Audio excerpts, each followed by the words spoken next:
Patuloy sa pagiging sweet ni Kim Chiu kay Paolo Avellino.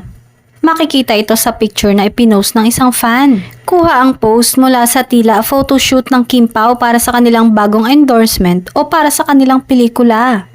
Simple lang ang damit ni Paolo at tila nasa isang kwarto ito at may blower na nakalagay sa kama.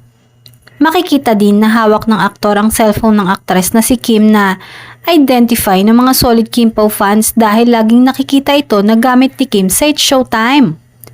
Ikinagulat din ng netizens dahil ang alam ng marami ay naurong ang taping para sa kanilang movie. Sa kabilang banda, mula nang mag-click ang tambalan ni Kim Chiu at Paolo Avellino sa linlang at What's Wrong with Secretary Kim, maraming kafanayan ang nag-root na magkatuluyan sila sa tunay na buhay.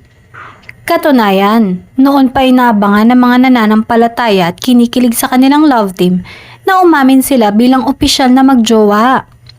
Gayunpaman, nanatiling bitin ng kanilang fans dahil napakatipid ni Paolo pagdating sa kanyang pribadong buhay. Hindi rin ito idinenay ni Kim.